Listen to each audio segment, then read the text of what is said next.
bu qədər elmi şey boşuna deyil və insanlar həqiqətən də qidaların nə qədər kalori ehtiva elədiyini hesablayırlar və bunun üzərindən də siz aldığınız kalorinin təqribi olaraq hesablaya bilərsiniz. Amma bir şey nəzərə almaq lazımdır.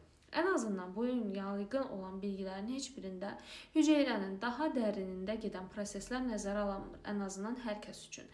Belə ki, bəlkə sizin yazdığınız o A qrupu qidalanma rejimi məndə yaxşı rol oynayacaq, amma bir başqa şəxsdə heç bir nəticə göstərməyəcək və insanlar üzüntüyə düşürlər avtomatik olaraq ki, mən eyni şeyləri yedim, eyni hərəkətləri elədim, amma niyə filan kəs 5 kilo arıqladım, amma mən 1 kilo da arıqlaya bilmədim. Və bu insanlarda ümidsizliyə, depressiyaya səbəb ola bilər. Buna görə də xahiş edirəm ki, hər kəsə eyni cür yanaşmaq lazım deyil. Hər bir insan fərqlidir. Bizim metabolizmamızdan tutun da, bizim genetik quruluşumuzdan tutun da stres səviyyəmiz, yuxu səviyyəmiz fərqlidir. Və buna görə